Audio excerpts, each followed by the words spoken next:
Oke, saya akan menjelaskan slide 3.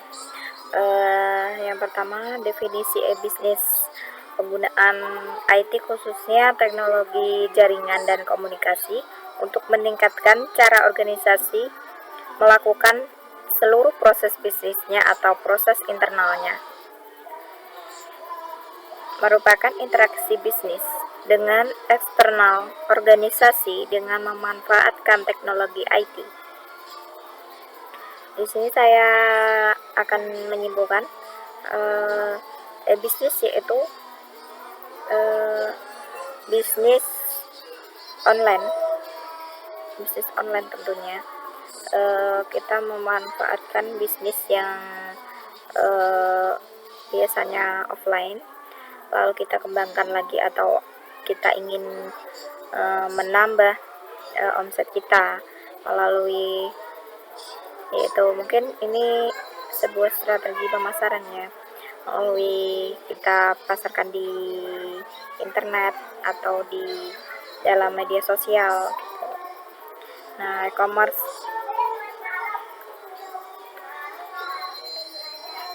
yaitu merujuk pada pelaksanaan transaksi bisnis seperti pembelian dan penjualan secara elektronik.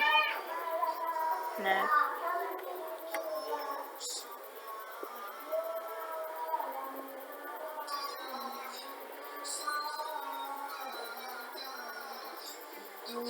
selanjutnya, tradisional bisnis model dan e-bisnis model.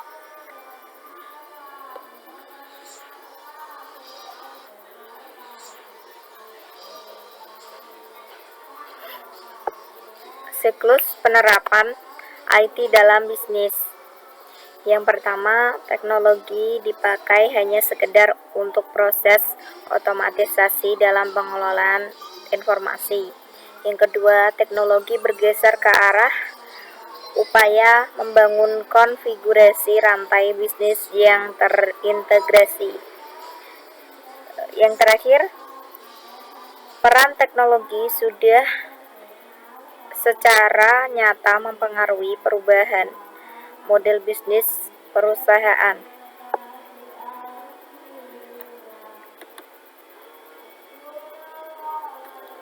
Nah, di sini ada aplikasi e-bisnis. Yang pertama itu ada ERP, Enterprise Resource Planning, sistem informasi pendukung e-bisnis yang menyediakan berbagai macam kebutuhan perusahaan seperti supply chain, CRM, marketing, warehouse, shipping, dan payment, serta mampu melakukan otomatisasi proses bisnis. Yang selanjutnya CRM, Customer Relationship Management, sistem kustomisasi real time yang memanajemen customer dan melakukan personalisasi produk dan service berdasarkan keinginan customer.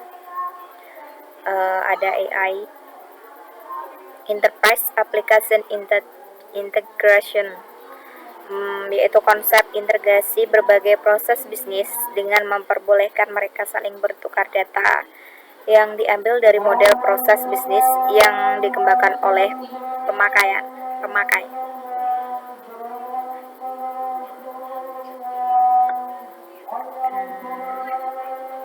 Yang selanjutnya ada SCM, Supply Chain Management,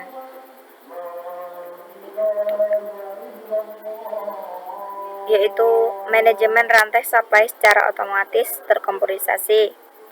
Selanjutnya ada ECS, Enterprise Collaboration System, Support and Enhance Communication and Collaboration among the teams and work groups in organization.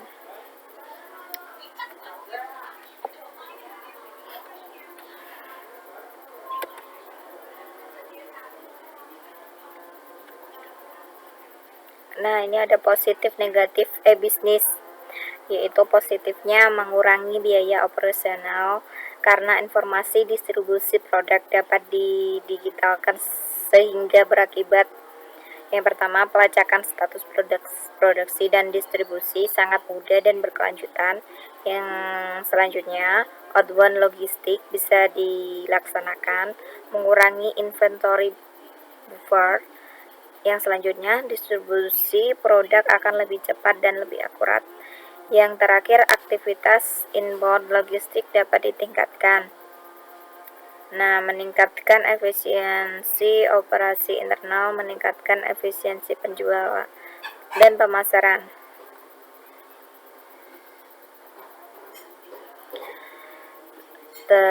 Selanjutnya, meningkatkan revenue system baru. Revenue stream baru atau aliran pendapatan yang mungkin lebih menjanjikan dan tidak bisa ditemui di sistem transaksi tradisional. Dapat meningkatkan market ekspor atau pangsa pasar, memperpendek waktu produk cycle, meningkatkan customer loyalty, meningkatkan value chain, mendukung tersediaan layanan 24 per minggu, meningkatkan pelayanan kepada pelanggan dan pendukung urna jual, meningkatkan efisiensi dan aktivitas SDM sumber daya manusia. Nah, negatifnya, pencurian informasi rahasia yang berharga. Gangguan yang timbul bisa menyingkap semua informasi rahasia tersebut kepada pihak-pihak yang tidak berhak dan dapat mengakibatkan kerugian besar bagi si korban. Kehilangan kesempatan bisnis karena gangguan pelayanan. Kesehatan ini bersifat kesalahan non-teknis seperti aliran listrik tiba-tiba padam atau jaringan yang tidak berfungsi. Nah, begitu. Selanjutnya, kehilangan kepercayaan dari para konsumen. Ini karena berbagai macam faktor seperti usaha yang dilakukan dengan sengaja oleh pihak yang berusaha menjatuhkan reputasi perusahaan tersebut. Nah, ada lagi penggunaan akses ke sumber oleh pihak yang tidak berhak, misalkan pembobolan sebuah sistem perbankan oleh hacker, kemudian memindahkan sebuah rekening orang lain ke rekeningnya sendiri. Banyak sekali penipuan-penipuan yang seperti itu. Nah, selanjutnya kerugian yang tidak terduga disebabkan oleh gangguan yang digunakan dengan sengaja atau tidak, jujur, praktek bisnis yang tidak benar, atau kesalahan faktor, atau kesalahan sistem elektronik. Nah, banyak ya berbagai negatifnya. Tentunya saja itu penipuan yang paling banyak kita temui di masyarakat seperti ini. Nah, di sini ada faktor keberhasilan bisnis. Kemampuan untuk menjamin bahwa bisnis memenuhi 3 karakteristik kunci yang dibutuhkan dalam transaksi bisnis apapun. Yang pertama, validity atau validitas. Kedua pihak dalam transaksi harus dapat menyatakan keaslian identitas keduanya untuk memastikan bahwa transaksi tersebut valid dan sah. Nah, itu perlu sekali. Yang selanjutnya, integrity atau integritas. Kedua pihak harus yakin bahwa informasi yang dipertukarkan akurat dan tidak dapat diubah selama proses transaksi. Privasi, kerahasiaan transaksi bisnis, yaitu jangan kita ceroboh intinya. Kerahasiaan transaksi bisnis dan informasi apapun yang dipertukarkan harus disimpan dengan baik. Nah, ada penyebab kegagalan bisnis, yaitu tidak ada komitmen yang utuh dari manajemen puncak, penerapan bisnis yang tidak diikuti proses change management, nah, tidak profesionalnya vendor teknologi informasi yang menjadi mitra bisnis, buruknya infrastruktur komunikasi atau bisa jadi miskomunikasi. Yang selanjutnya, tidak selarasnya strategi IT dengan strategi perusahaan. Nah, gitu. Adanya masalah keamanan dalam bertransaksi, kurangnya dukungan finansial, belum adanya peraturan yang mendukung dan melindungi pihak-pihak yang bertransaksi, menggunakan target jangka pendek sebagai pijakan investasi bisnis. Oke. Nah, bisnis dan strategi bisnis dan strategi organisasi pengimplementasian bisnis bukan merupakan strategi dasar. Implementasi bisnis hanya berarti pengguna IT secara efisien dan efektif dalam melaksanakan proses bisnis. Tingkat kesesuaian dan pendukung aktivitas bisnis akan bernilai strategi. Bila implementasi bisnis dapat membantu organisasi dalam melaksanakan dan pencapaian strategi organisasi secara keseluruhan.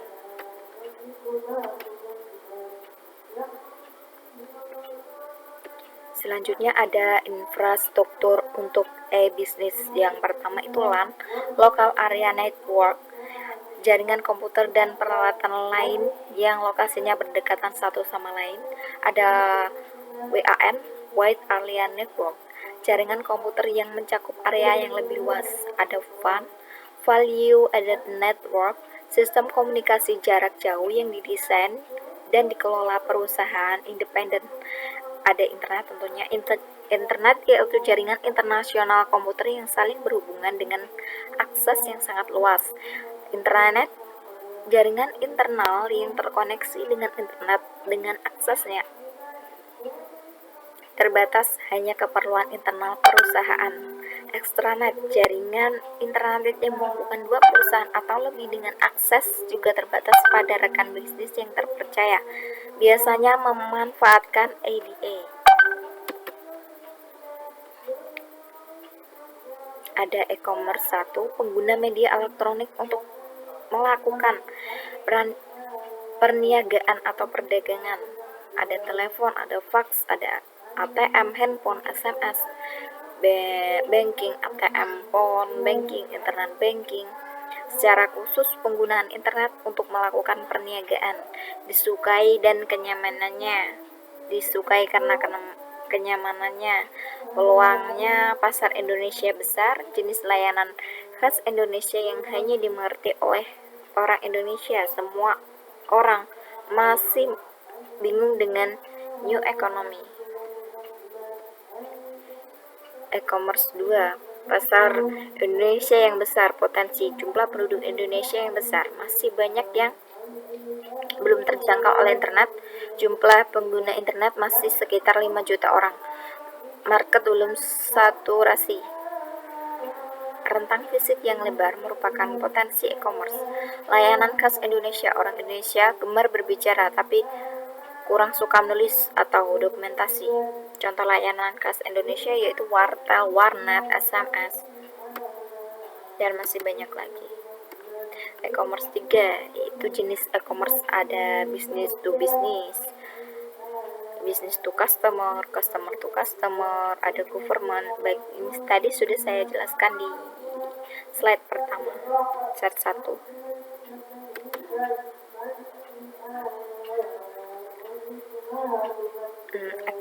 E-commerce 4-nya Dell Computer, ada www.dell.com yang sanggup menangguh penjualan US 1 juta dolar atau hari lewat internet, per hari lewat internet.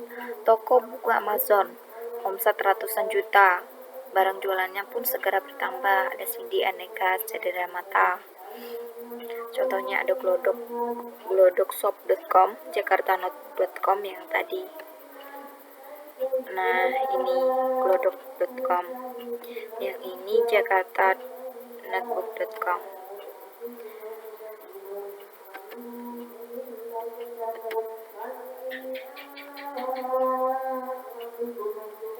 Efek terhadap kehidupan. Kemajuan teknologi komputer dan komunikasi seharusnya meningkatkan tingkat kualitas kehidupan kita.